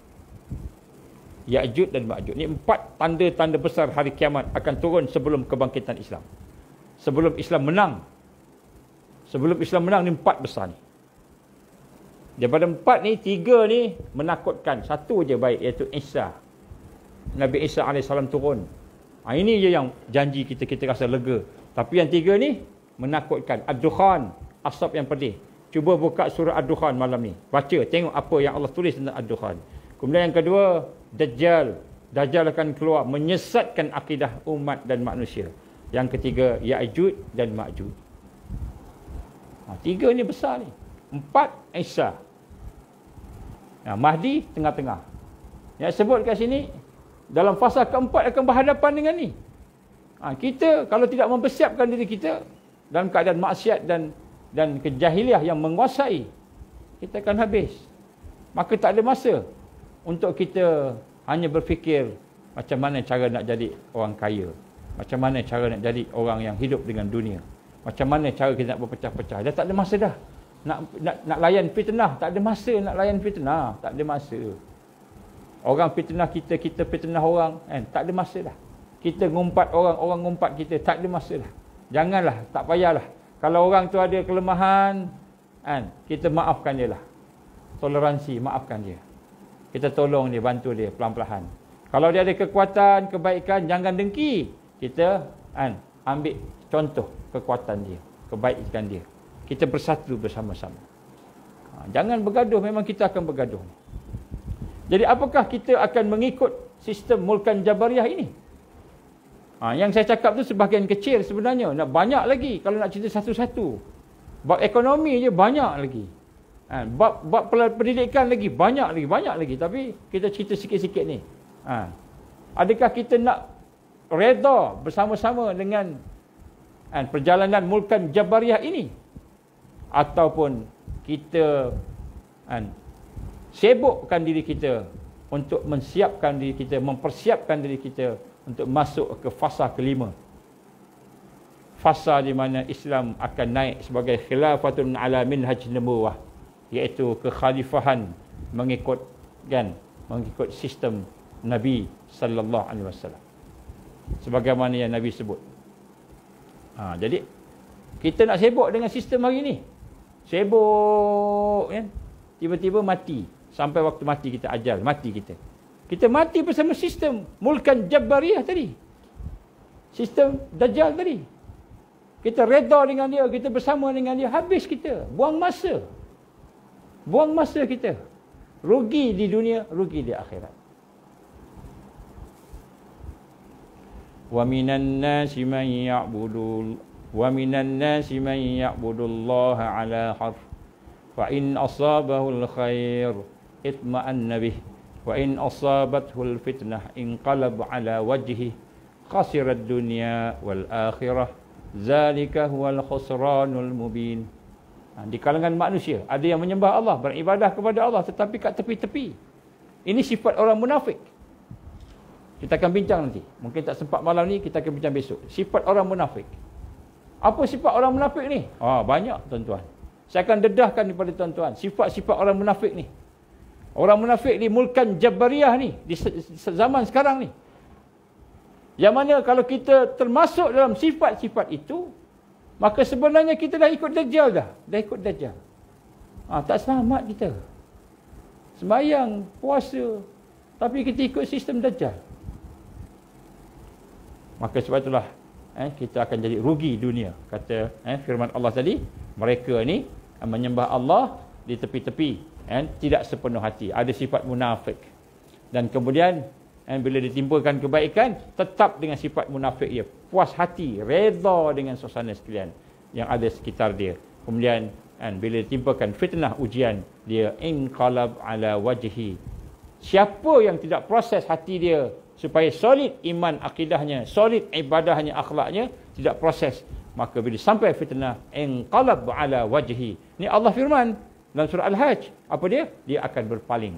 Kufur kepada Allah. Dia akan berpaling daripada Islam. Tak mau dah Islam ketika dia timpa fitnah. Ini Allah sebut dalam surah Al-Hajj. Jadi sebab itu kita kena duduk dalam tarbiyah, meningkatkan diri kita. Mempersiapkan iman kita, ibadah kita, tak apa. Kita tak tahu banyak, tak apa. Tapi kita buat pelan-pelan. Tak apa, Ustaz, saya banyak dosa. Banyak hantar kat saya mesej. Macam mana saya nak patah balik pada Allah? Saya banyak dosa. Saya dulu buat macam-macam. Saya buat dosa banyak, dosa besar, dosa kecil, macam-macam saya buat. Macam mana Ustaz? Layak ke saya nak bersama-sama dengan Al-Mahdi ini? Layak ke saya? Tuan-tuan, puan-puan, layak tak layak itu semua kuasa Allah. Yang kita nak, kita tahu sekarang ni, bila kita dah mula cenderung berminat untuk baiki diri kita, Allah bagi dah kesedaran tadi, maka maknanya Allah sayang kat kita dah. Allah sayang kat kita. Dan bila kita ikut terus proses tarbiyah, ikut dengan sungguh-sungguh, walaupun kita banyak dosa, walaupun kita tak ada ilmu, jahil, tetapi kita ikut proses perlahan-lahan, apa yang kita buat ini, insya-Allah kita akan termasuk dalam golongan Al-Mahdiyin, insya-Allah.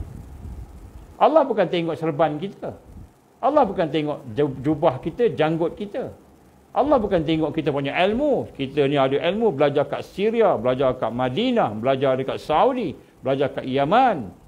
Allah bukan tengok kita belajar kat mana. Allah bukan tengok keturunan kita, keturunan Nabi, keturunan raja-raja. Allah bukan tengok kekayaan kita.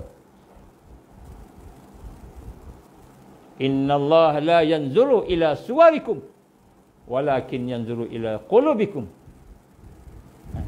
Sesungguhnya Allah SWT tidak melihat apa yang ada pada luaran kamu, ilmu kamu, kan, kaya kamu, handsome kamu. Walakin, bahkan Allah melihat apa yang ada dalam hati kamu, kan, apa yang ada dalam hati kita. Kalau kita nak kepada kebaikan, kita nak bertaubat, nak mempelajari diri, amalkan apa yang kita sama-sama cuba buat ni, insya-Allah Allah pilih kita jadi Al-Mahdiyin. Allah pilih kita, bukan kita yang memilih diri kita sendiri. Allah pilih. Jadi jangan risau, jangan bimbang. Maka bila kita faham akan hakikat ini, adakah kita nak sibuk dengan sistem yang ada, yang mulkan Jabariyah ini, atau kita sibuk mempersiapkan diri kita untuk masuk ke babak yang kelima, fasa yang kelima, iaitu fasa Islam akan menang dan bangkit. Maka sekiranya kita nak masuk dalam fasa kelima ini, maka kita buanglah pekerjaan-pekerjaan remeh yang ada dalam hidup kita, setakat membina, menyokong, mendukung sistem mulkan Jabariyah yang akan runtuh, jatuh tak lama lagi. Jadi sebab tu tuan-tuan Allah, kita kena rasa benda ni. Saya cuba sebut pada malam ini, sebelum saya cerita benda-benda yang realiti para ulama dan umara kita ni. Sebelum saya masuk tentang sifat-sifat yang ada, kejahatan yang ada, kita nak cerita sikit sistem supaya kita faham. Rupa-rupanya dengan sistem ini, dia tidak melahirkan hamba Allah. Sistem yang ada pada hari ini tidak melahirkan hamba Allah. Habis macam mana kita boleh sembahyang, puasa semua? Macam mana? Itu hidayah Allah, taufik Allah. Bukan daripada sistem. Bukan daripada sistem hari ini.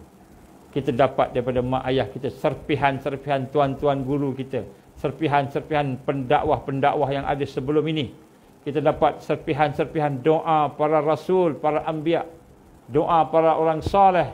Kita dapat serpihan-serpihan doa sahabat kita, doa ibu ayah kita. Serpihan-serpihan tu Allah sayang kat kita. Dalam keadaan seluruh sistem penuh dengan najis, kita bersih. Kita bersih dalam najis tu, kita ada lagi kebersihan. Dan walaupun kita kotor, banyak kotor, kita nak bersihkan satu-satu bersih. Ini maknanya Allah sayang kat kita, tuan-tuan, puan-puan, semua yang melihat pada hari ini, malam ni. Semua yang bersama ada kebaikan, saya yakin. Semua yang bersama-sama malam ni, tak kira tuan siapa. Tuan ni polis ke yang nak memantau? Tuan ni Mossad ke? Tuan ni CIA ke? Ataupun tuan ni Datuk Tan Sri ke? Saya tahu ada Datuk dan Tan Sri yang melihat pada malam ini. Ataupun tuan ni orang yang raja-raja ke? Semua yang ada pada malam ini, saya yakin insya-Allah, sekiranya hati kita kan boleh menerima, merendahkan diri pada kebenaran, maka semua kita yang ada pada malam ini dipilih oleh Allah. Allah pilih kita. Allah sayang kat kita. Allah sayang kat kita. Maka kita nak kena rasa macam itu. Dan kita nak kena sayang kat Allah semula. Kita nak kena sayang pada saudara kita, sahabat-sahabat kita. Dah cukuplah Kita dah cukuplah kita kata, saya memburuk-burukkan orang lain, saya fitnah orang lain, cukuplah. Saya terlibat dengan memfitnah manusia ni, cukuplah. Hari ini saya nak jadi orang yang bersihkan diri kita, bersihkan hati kita daripada perasaan-perasaan negatif kepada sesama Muslim. Cukuplah. Kita sama-sama tolong menolong. Kita nak masuk syurga Allah ni. Dajjal nak keluar. Dajjal nak keluar. Tuan-tuan perempuan rahmati Allah SWT, di dalam mulkan Jabbariyah ini, kita kena faham bahawa realiti kepimpinan dunia yang menguasai dan kepimpinan ulama dunia yang menguasai ada bersama dengan makar musuh. Ada bersama dengan perancangan musuh. Jadi musuh tidak akan membenarkan orang Islam bangkit. Dia tak akan benarkan. Apa yang kita bincang pada malam ni, kita minta pada Allah, ya Allah, tutuplah mata mereka, telinga mereka, hati mereka daripada mengetahui apa yang kita bincang pada malam ni. Supaya kita diberikan oleh Allah kesempatan untuk memperbaiki diri kita. Sebelum kita dihantam, dihapuskan dan sebagainya. Dalam keadaan kita tak bersedia, kita minta ke Allah kekuatan. Mereka tak akan benarkan. Apa yang kita bincang malam ni tak benar, dia akan cantas. Sebab tu ada kaedahnya, tak boleh kita mendedahkan semua benda. Kan? Ada kaedah dia, kan? Nasrul fiqh, fadlul kufr. Tapi dalam hal ini, tuan-tuan perempuan, ini grup private ni. Sebab tu kita privatekan FB kita ni.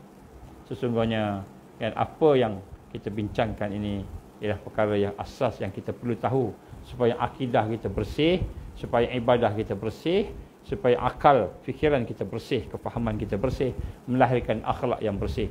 Walaupun seluruh yang ada di sekitar kita penuh dengan najis jahiliyah, tapi kita bersih.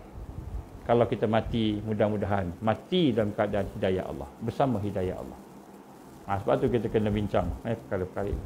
Jadi realiti pemerintahan dunia, realiti kepimpinan Islam dunia, tapi tak semua. Dia ada bersama dengan perancangan musuh, makar musuh. Sebab kita berada di dalam mulkan Jabbariyah, kepimpinan yang memaksa. Dan kepimpinan memaksa ni, selepas jatuhnya Osmaniyah tadi, dunia ni dikuasai oleh tentera-tentera salib yang belakangnya itu Iblis dan Dajjal. Tentera-tentera Zionis yang belakangnya Iblis dan Dajjal. Kalau kita kata, macam mana kita tahu Zionis dekat belakang? Ada orang tanya kan, macam mana kita tahu belakang dia ada perancangan Zionis? Senang aja tuan-tuan dan puan nak tahu.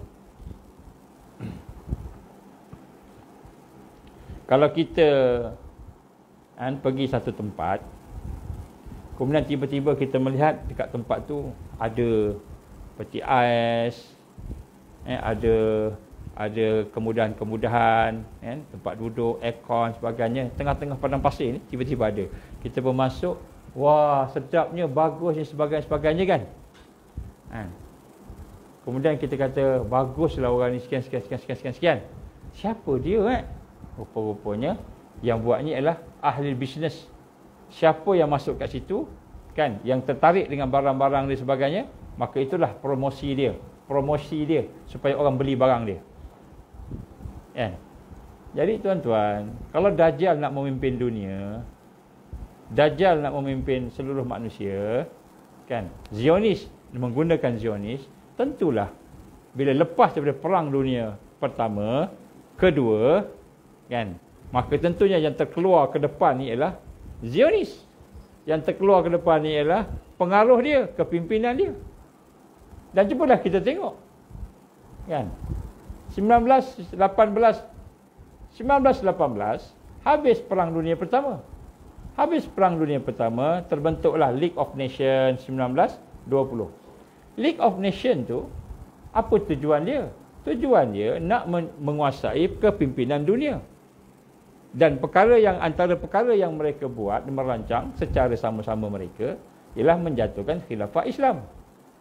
1920, 1922, perjanjian Lausanne dibuat. Mereka ni lah yang buat. Perjanjian Lausanne pecah-pecahkan negara Islam, Ottoman Empire. 1923, 1924 kan Turki merdeka, dan Turki syarat dia nak merdeka mesti buang cantas Amirul Mukminin. Kemudian kita tengok mana negara Islam dijatuhkan. Negara Islam dijatuhkan.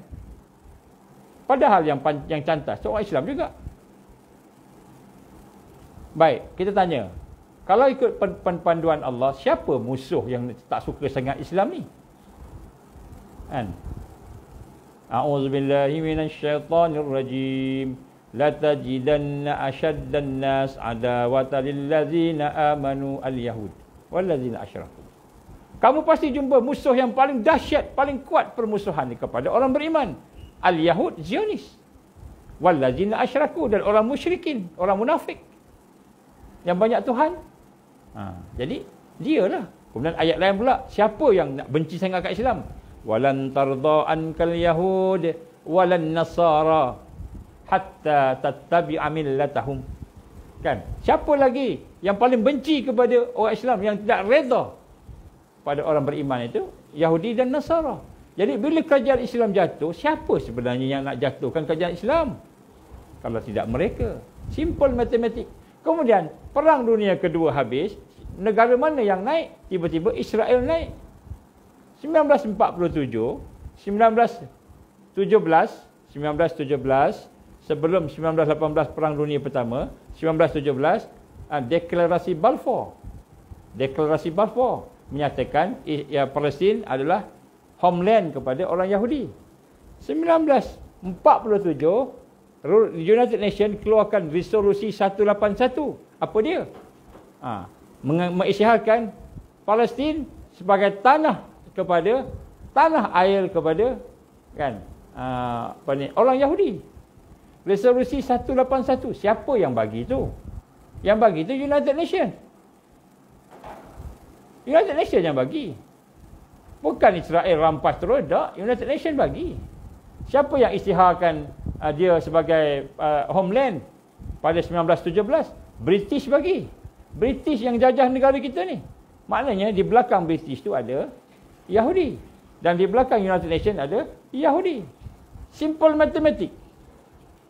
Sebab tu Allah gambarkan walan tarda ankal yahud, tidak akan sekali-kali reda orang Yahudi, walan nasara, dan juga orang yang Kristian, Zionis, hatta sehinggalah kamu kembali ikut dia. Jadi itu dia sudah ayat dia sebut. Jadi senang. Sebab tu kita lihat apabila mereka mengalahkan Osmaniyah dan masuk fasa kedua, fasa kelima, keempat, Mulkan Jabariyah, maka di belakang setiap satu yang dilakukan ada makar, ada perancangan-perancangan jahat. Ini kita kena faham. Allah berfirman dalam Al-Quran. Kita tengok firman Allah sikit lagi, saya minta pukul sebelah habis insya-Allah. Yuriduna liyutfi'u nurallahi biafwahihim wallahu mutimmu nurihi walau karihal kafirun. Saya baca surah Saf. Mereka sentiasa, mereka ni siapa? Musuh Islam. Siapa musuh Islam ni? Yahudi, Nasara, Zionis. Belakangnya siapa? Dajjal. Belakangnya siapa? Iblis. Mereka ni sentiasa hendak mahu memadamkan cahaya. Cahaya Allah itu agama Islam. Kan? Liyutfi'u nurallah. Mereka mahu memadamkan cahaya Allah dengan mulut-mulut mereka, dengan apa yang mereka mampu. Wallahu mutimmu nurihi walau karihal kafirun. Allah akan kalahkan mereka. Allah akan sempurnakan cahaya mereka. Jadi ayat ini menunjukkan, ada tak orang yang merancang jahat tadi? Ada. Allah sebut. Tapi Allah kata apa? Allah akan bagi kemenangan pada kita. Jadi janji Allah malam ni pada kita semua. Kalau kita ikut Islam, ikut iman, ikut tarbiyah Rasul, ikut dakwah, buat tarbiyah, bina diri kita kekuatan, maka Allah janji menang. Allah janji menang. Jangan takut. Allah janji menang. Walaupun susah, tapi menang. Pasti. Ini janji Allah ni. Ini bukan janji saya. Ini bukan janji ahli politik. Ini janji Allah Subhanahu Wa Taala, Rabb yang maha berkuasa, yang maha memenuhi janjinya. Allah tak pernah mungkir janji. Maka Allah janji apa? Allah akan sempurnakan cahayanya Walaupun orang kafir tak suka. Kemudian kita melihat, maknanya dalam ayat pertama tadi nak sebut sini bagaimana Allah gambarkan ada orang yang merancang nak hancurkan kita ni. Dalam hadis Nabi SAW, apa kata Nabi? La yunqadanna ural Islam urwatan fa kullaman taqadat urwatun tashabbasan nas billati taliha wa awwaluhunna naqadan hukm wa akhiruhun as-salah. Ni hadis sahih Imam Ahmad. Tuan-tuan, ni kedua. Saya nak cakap kepada tuan-tuan ni, kepimpinan dunia hari ni, termasuklah global, lokal, kan, dan daerah-daerah ni, dia berkaitan ni. Maka yang pertama tadi, adanya, kan, perancangan nak memadamkan cahaya Islam.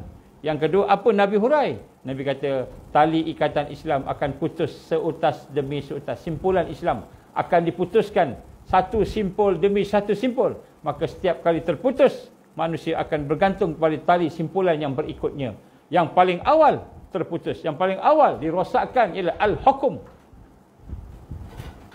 Al-hukum. Jadi orang translate hukum ni sebagai pemerintah. Kan? Dan terakhir ialah solah. Jadi sebut hukum ni bukan hanya sekadar pemerintah, tak ada Amirul Mukminin, tidak ada menteri-menteri yang bertakwa, bukan setakat itu sahaja. Tapi al-hukum ni, hukum itu sendiri. Hukum itu sendiri. Jadi maknanya, yang pertama sekali, yang akan membawa kepada kesusahan umat ini, simpulan yang paling besar sekali ialah bagaimana sesuatu keputusan, sesuatu perkara yang diberikan kepada kita untuk kita laksanakan, untuk kita amalkan. Itu hukum. Hukum. Jadi di sini kita kata bila sebut hukum ni, dia meliputi semualah. Tapi tak semua hukum-hukum yang ada masalah. Tidak semua hukum yang ada masalah. Hukum yang berkaitan dengan kepimpinan, hukum yang berkaitan dengan membina kekuatan umat, hukum-hukum yang ada kritikal, yang itu memang kenalah. Maknanya Allah gambarkan melalui Rasulullah SAW, ini hadis sahih tuan-tuan ya, bagaimana ada masalah dari sudut hukum. Maknanya bukan hukum tu ada masalah, tetapi bagaimana hukum itu terbina ada masalah. Jadi kalau yang membina tu, hukum itu adalah orang-orang yang saleh, salafus saleh, yang saleh, yang betul-betul mengikut kaedah manhaj daripada Imam Syafi'i, Imam Ahmad dan sebagainya yang dulu. Alhamdulillah mereka ni duduk sebelum daripada mulkan Jabariyah ni. Sebelum. Tapi sekarang ni mulkan Jabariyah ni, ini masalah ni, banyak syubhat. Banyak syubhat. Bukan saja banyak syubhat yang tak jelas, al-halal wal haram tak jelas. Kan? Syubhat. Malahan yang memberi hukum juga tidak cermat dan tidak berhati-hati. Tidak cermat dan tidak berhati-hati. Jadi apabila tidak cermat dan tidak berhati-hati, maka jadilah hukum itu hukum yang mengelirukan. Jadi, tapi saya nak sebut sini, saya tak nak cakap siapa-siapa. Janganlah pula cakap saya tuduh siapa-siapa. Tak, saya tak sebut nama orang seorang pun. Cuma saya nak kata, di mulkan Jabariyah ini, suasana ni memang macam tu. Mengelirukan kita. Kita keliru. Kan? Ulama ni kata macam ni. Ulama tu kata macam tu. Kan? Kita keliru. Memang keliru pun. Sebab apa? Itu simpulan hukum tu dah terputus. Dah terputus. Dah terputus. Jadi memang, jadi macam mana cara kita nak berhadapan dengan kekeliruan ni? Dia adalah dia punya adab-adab dia. Adalah dia punya akhlak dia. Supaya jangan kita berpecah-pecah pula. Kan? Dan ulama ni bagi satu ijtihad. Ulama ni bagi satu ijtihad tentang sesuatu hukum. Maka kita tengok ulama ni dia bertakwa. Sumber rujukannya betul. Apa sumber rujukannya? Al-Quran, Al-Hadis, Ijma'. Ijma', qiyas. Kemudian sumber rujukannya betul daripada mukmin, muslim, bukan sumber orang kafir. Jadi betul sumbernya, tapi ini pandangan A, yang ini pandangan B. Pandangan A, pandangan B. Kan? Jadi kita kata, oh ada perbezaan. Sebab apa? Memang kita tidak ada orang yang nak menyatukan ni. Tidak ada Amirul Mukminin yang nak kata semua ikut A je. Contohnya. Tidak ada. Maka kita berlapang dada. Berlapang dada. Kan? Berlapang dada. Jadi kita nak kena rasa macam gitu. Jangan kita bergaduh pula sebab hukum. Walaupun kita tak suka. Contoh yang paling dekat sekarang ni contohnya hukum vaksin. Ada orang tanya dengan saya, apa hukum vaksin, boleh tak boleh kan? Jawapan saya apa? Saya tak kenal orang tu, saya akan jawab, saya kata fatwa daripada Majlis Kebangsaan, fatwa daripada itu kata boleh. Itu saya jawab macam itu kan. Kalau dia kata tapi kan macam ni maknanya saya tahulah dia ni orang yang ada kecenderungan untuk kritikal berfikir. Maka yang tu saya katalah adalah juga pandangan ulama yang begini. Jadi maknanya dia tidak bergaduh kan? Tak bergaduh. Tapi kita utamakanlah yang majoriti ni. Sebab kita raikan dia memegang kepimpinan, tak apalah. Itu pandangan dia. Pandangan kita pula macam ini. Kenapa pandangan kita macam ini? Pandangan kita macam ini sebab ada hujahnya. Pandangan mereka macam begitu sebab ada hujahnya. Pertama, jangan gaduh. Jangan gaduh. Siapa betul? Itu hati kita pula. Takwa kita pula. Tadi tu fatwa, ini takwa.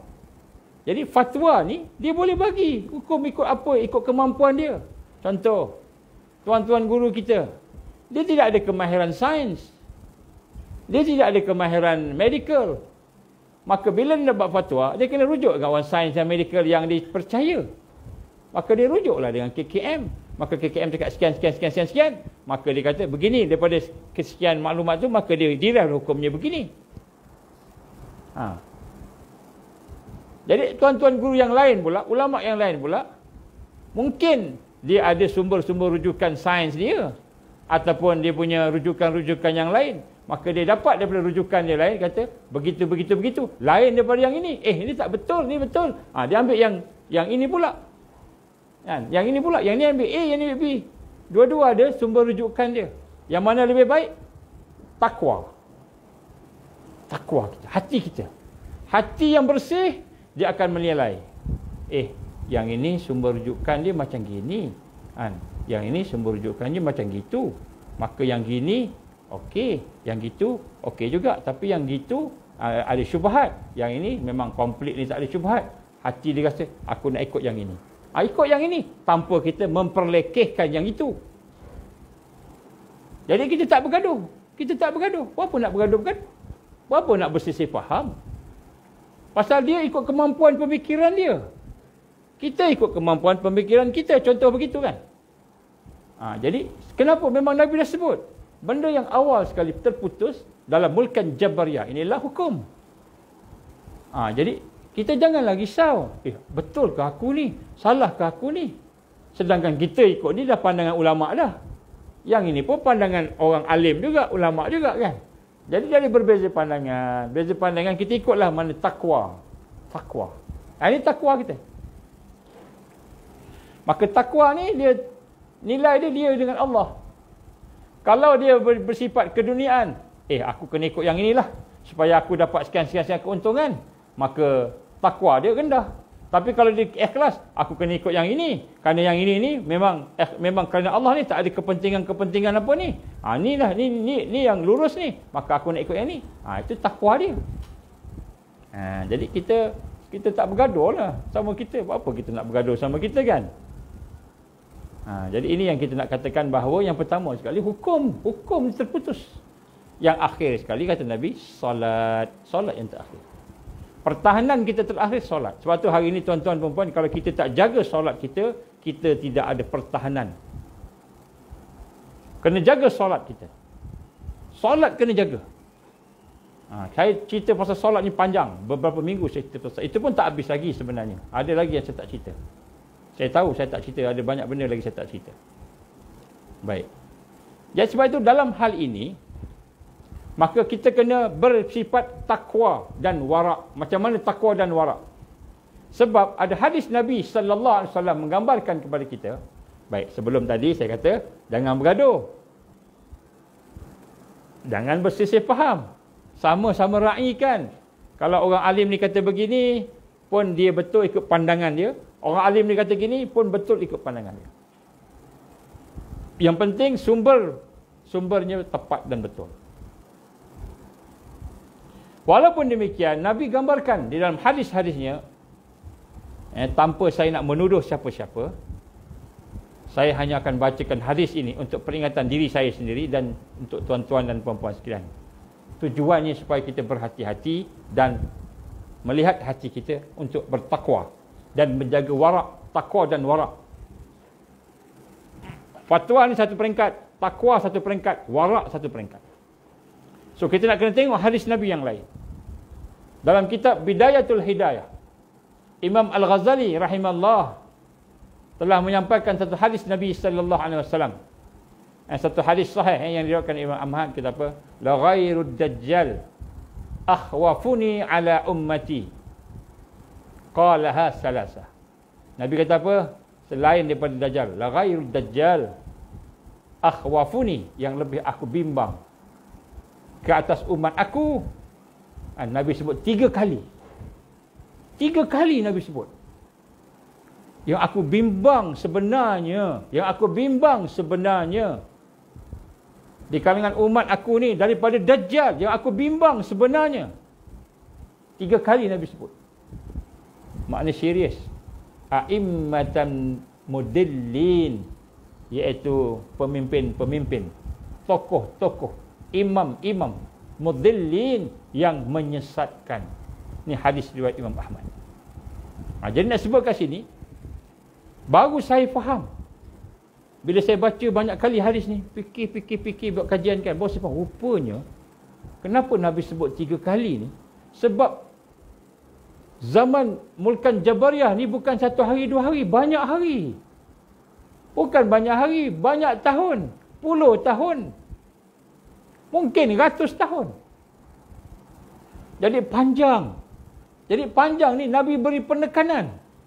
Bila kamu berada di zaman yang Dajjal akan keluar, bila zaman Dajjal akan keluar, daripada hadis tadi, jumhur mengatakan ialah zaman fasah keempat ni, fasah kita ni, Mulkan Jabariyah ini, fasah ini, kemuncak Dajjal keluar.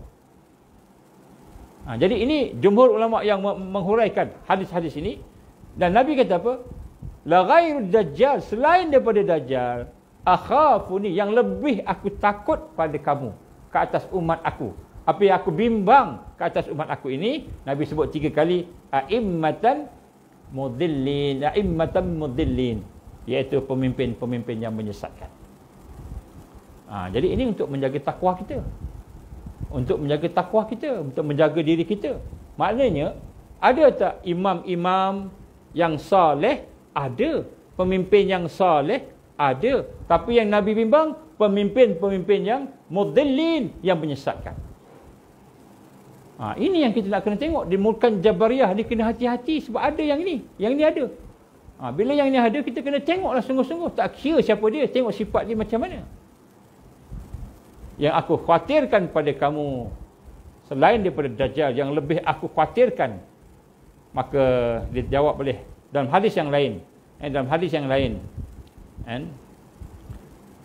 Yang paling aku khawatirkan dari kamu selain Dajjal, maka beliau minta maaf, hadis ini mengatakan ada sesuatu yang paling aku khawatirkan, bimbangkan pada kamu selain Dajjal. Maka sahabat bertanya, maka Nabi menjawab, apa itu ya Rasulullah? Maka dia menjawab, ulama yang jahat. Ulama yang jahat. Ini hadis riwayat Imam Ahmad. Jadi nak sebut kat sini, maknanya dalam keadaan kita tak mahu berpecah tadi, maka kita kena jaga takwa kita. Kita kena jaga warak kita. Ini perintah Nabi, ini perintah Allah. Ya ayyuhallazina amanu taqullah. Ya ayyuhallazina amanu taqullah haqqa tuqatih. Wahai orang yang beriman, bertakwalah pada Allah. Bertakwa dengan sebenar-benar takwa. Nak bersebenar-benar takwa ni, ini perintah Allah. Ini perintah Nabi sallallahu alaihi wasallam. Maka kata Nabi, kan, aku khawatirkan kepada kamu, salah satunya ialah a'immah mudillin, tokoh-tokoh, pemimpin-pemimpin, kan, yang menyesatkan. Dan kemudian satu hadis yang lain, ulama usu, ulama yang jahat. Jadi kita tahulah ada ulama-ulama yang mungkin kurang cermat, yang mungkin mungkin ada dunia dalam hati dia. Mungkin kita tak tahu. Kan mungkin ada ulama-ulama yang pentingkan kepada jawatan, mungkin ada ulama-ulama yang pentingkan kepada dunia. Jadi mungkin ada ulama yang nak dekat dengan penguasa sampai dia sanggup bercakap apa saja. Maka Nabi beritahu sini, kita kena kan bimbang dengan mereka. Dalam satu hadis lain yang diriwayatkan oleh Imam At-Tabrani, apa kata Rasul sallallahu alaihi wasallam, akan muncul pada akhir zaman. Saya baca dia punya matan dia. Di mana pegawai-pegawai pemerintah. Ini kisah pegawai pemerintah pula. Akan muncul pada akhir zaman pegawai-pegawai pemerintah yang pada waktu pagi dimurkai oleh Allah. Waktu pagi dimurkai oleh Allah. Dan pada waktu petang dimurkai oleh Allah. Oleh itu janganlah kamu termasuk dalam golongan mereka. Maknanya dia buat maksiat. Mungkin dia ambil rasuah. Mungkin dia ambil rasuah. Pagi dia ambil rasuah, petang malam dia ambil rasuah, Allah murka. Mungkin, wallahu alam. Mungkin dia bersama dengan musuh. Kan, dia manggil suap. Kan, jadi musuh dia kata, okeylah, saya bagi kamu sekian. Kan, maka kamu umumkan sekian. Kamu buat begini. Mendapat kepentingan. Kepentingan apa?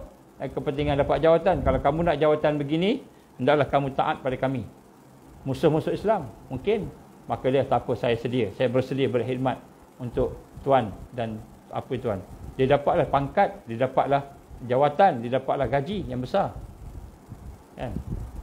Mungkin juga dia rasuah, mungkin juga. Dia menipu, mungkin juga. Dia menzalimi, mungkin juga. Jadi maknanya, untuk menjaga takwa kita, maka kita kena berhati-hati.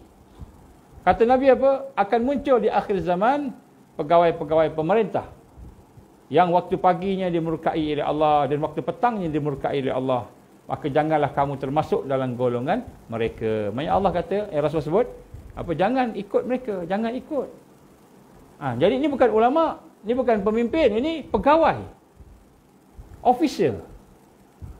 Jadi akhir zaman ni officer pun ada, pegawai pun ada yang korup. Nabi sebut dah ni. Jadi sebab tu satu yang membimbangkan kita, kalau kita tidak ada takwa, kita tidak ada warak, maka kita akan terperangkap dengan perancangan-perancangan jahat. Okey, saya nak ambil kata-kata seorang, dia merupakan pengarah kepada NGO dalam United Nations. Dia merupakan director, David Spangler nama dia. Dia pernah bercakap dalam satu ucapan dia. Apa ucapannya? Dia kata, tidak ada sesiapa akan memasuki pemerintahan dunia yang baru, world order, new world order. Tidak ada sesiapa yang akan memasuki pemerintahan dunia baru ini, new world order, kecuali dia sudah berjanji bagi menyembah syaitan. Maknanya dia dah berbai'ah dengan syaitan, dengan iblis. Tidak ada sesiapa akan masuk ke zaman era baru, zaman new age, era baru, era syaitan. Era Dajjal keluar. Maknanya era syaitan, era Dajjal keluar. Yang pertama, dia mesti berbai'ah dengan syaitan, berjanji setia dengan syaitan. Yang kedua, kecuali dia menerima jemputan, maknanya dia telah dijemput oleh syaitan untuk kepada jawatan tersebut, ditawarkan untuk jawatan tersebut. Ini disebut oleh David Spangler, salah seorang daripada pengarah. Dia pengarah yang menguruskan NGO yang terlibat dengan United Nations. Jadi apa yang disebut oleh David Spangler ni bertepatan dengan apa yang disebut oleh Rasulullah sallallahu alaihi wasallam 1400 tahun yang dulu. Rasulullah dah sebut dah. Jadi dia dah cakap ni. Jadi bukanlah maksudnya dia murkai oleh Allah tu corruption saja, dia ambil rasuah, bukan tu sahaja. Tetapi yang dimaksudkan sebenarnya juga ialah mereka berbai'ah, berjanji setia dengan iblis, berjanji setia dengan syaitan, dan mereka mendapat jemputan syaitan. Jadi sebab itulah kalau kita hanya setakat ikut saja apa yang diberi, kita ikut aja, betul aja, tanpa kita berfikir dengan kritikal, tanpa kita menilai dengan takwa, dengan warak yang ada dalam diri kita, hati kita, maka kemungkinan besar kita akan terjatuh dalam perancangan jahat mereka. Saya bukan nak tuduh siapa-siapa. Saya tak tuduh siapa-siapa. Saya cuma cakap, Nabi sebut, Allah firman, kita kena berhati-hati. Kita kena berhati-hati. Terutama bahagian hukum, sebab hukum dah dikacau. Dikacau. Hukum dah dikacau. Allah sebut, Rasul sebut. Jadi maknanya bila hukum dah dikacau tadi, maka kita kena cermat, berhati-hati. Sebab tu mereka yang memegang tampuk kepimpinan, memegang tampuk ketokohan ulama, kita bermohon supaya bercermatlah dan berhati-hati. Jangan sampai sebagaimana hadis Nabi sallallahu alaihi wasallam dari hadis yang lain, Allah gambarkan sejahat-jahat makhluk di bawah langit, sejahat-jahat penjenayah di bawah langit ialah ulama usu' dan umara yang jahat. Jadi nak sebut kat sini kita bimbang, jangan sampai kita termasuk dalam golongan itu. InsyaAllah tuan-tuan perempuan, kita akan sambung besok berkenaan diri kita pula. Kita pula umat ni. Tadi kita cerita sikit tentang sistem, kita cerita sikit tentang kepimpinannya, dan kemudian insya-Allah kita akan tengok sikit tentang bagaimana mereka ni sebenarnya merancang. Ini bukanlah satu teori konspirasi, ini semua firman Allah, ini semua hadis Nabi, bukan teori, ini kenyataan. Siapa lagi yang lebih mengetahui daripada Allah? Siapa lagi yang lebih mengetahui daripada Rasulullah sallallahu alaihi wasallam daripada kita, yang mana Nabi mendapat wahyu langsung daripada Allah, dan Nabi sallallahu alaihi wasallam maksum daripada kelemahan. Maka sebab itu kita kena rujuk kepada Al-Quran, rujuk kepada hadis Nabi sallallahu alaihi wasallam. Insya-Allah kita akan sambung esok. Kita nak jelaskan lagi tentang fiqh, fiqh di Mulkan Jabariyah ini, fiqh ketika berada di Mulkan Jabariyah ini, dan juga bagaimana kita nak melihat adanya tangan-tangan yang tersembunyi, dan bahayanya kalau ada tangan-tangan tersembunyi itu. Kita ikut aja tanpa kita berfikir dan cermat. Berhati-hati, bertakwalah, ittaqillah aisumma kunta. Kita bertakwalah, kita bertakwalah. Wallahu a'lam. InsyaAllah kalau ada rezeki kita sambung esok. Kita mohon ampun kepada Allah. Saya minta maaf kepada tuan-tuan perempuan sekalian. Sekiranya apa yang saya cuba sampaikan, saya cuba sampai dengan sepelahan yang boleh, supaya kita boleh cuba memahami sama-sama kita kan. Saya pun tak pandai sangat, tapi setakat saya baca-bacakan bolehlah. InsyaAllah mudah-mudahan apa yang saya sampaikan ini yang dapat kita faham sedikit sebanyak daripada hadis Nabi, ayat-ayat Allah. Mudah-mudahan kita akan dapat cahaya untuk menilai sesuatu dengan lebih teliti, lebih cermat, terutamanya di dalam suasana Mulkan Jabariyah ini, insya-Allah. Sebab janji Allah, siapa yang bersama dengan dakwah, tarbiyah dan perjuangan Rasulullah sallallahu alaihi wasallam, dia akan menang. Dia akan menang. Itu janji Allah Subhanahu wa taala. A'udzubillahi samil alim minasyaitonir rajim. Bismillahirrahmanirrahim. Alhamdulillahirabbil alamin, wassalatu wassalamu ala asyrafil anbiya'i wal mursalin wa ala alihi washabbihi ajma'in. Allahumma innaka ta'lam anna hadhihi alqulub qad istamat ala mahabbatik wa taqat ala ta'atik wa tawahadat ala da'watik wa ta'ahadat ala nusrati syari'atik. Wasik Allahumma rabitataha wa dimuddaha wahdiha subulaha wa amla'aha binurikal ladzi la yakhbu washrah suduraha bifaidil iman bik wa jamilit tawakkuli alaik wa ahyiha bima'rifatik wa amthala syati fi sabilik. Ya Allah, innaka ni'mal maula wa ni'man nasir. Allahumma ya muqallibal qulub tsabbit qulubana ala dinik wa ala ta'atik وعلى جهاد في سبيلك لا إله إلا أنت سبحانك إنا كنا من الظالمين اللهم اجعلنا من المؤمنين حقا اللهم اجعلنا من المتقين حقا اللهم اجعلنا من المحسنين حقا اللهم اجعلنا من المقربين اللهم اجعلنا من الواصلين اللهم اجعلنا من العارفين اللهم اجعلنا من المحبين اللهم اجعلنا من الصديقين والشهداء والصالحين اللهم اجعلنا من المهديين ربنا لا تزغ قلوبنا بعد إذ هديتنا وهب لنا من لدنك رحمة إنك أنت الوهاب ربنا أتمم لنا نورنا واغفر لنا إنك على كل شيء قدير ربنا اغفر لنا ذنوبنا وإسرافنا في أمرنا وثبت أقدامنا وانصرنا على القوم الكافرين اللهم إنا نعوذ بك من عذاب جهنم اللهم إنا نعوذ بك من عذاب القبر اللهم إنا نعوذ بك من فتنة المحيا والممات اللهم إنا نعوذ بك من فتنة المسيح الدجال اللهم إنا نعوذ بك من المأسم والمغرام اللهم إنا نعوذ بك من أن نشرك بك شيئا نعلم ونستغفرك لما لا نعلم ربنا آتنا في الدنيا حسنة وفي الآخرة حسنة وقنا عذاب النار ربنا تقبل دعاءنا إنك أنت السميع العليم وتب علينا يا الله إنك أنت التواب الرحيم وصلى الله على سيدنا محمد وعلى آله وصحبه وبارك وسلم سبحان ربك رب العزة عما يصفون والسلام على المرسلين والحمد لله رب العالمين سبحانك اللهم وبحمدك أشهد أن لا إله إلا أنت أستغفرك وأتوب إليك بسم الله الرحمن الرحيم والعصر إن الإنسان لفي خسر إلا الذين آمنوا وعملوا الصالحات وتواصوا بالحق وتواصوا بالصبر wabillahi taufiq wal hidayah. Assalamualaikum warahmatullahi wabarakatuh.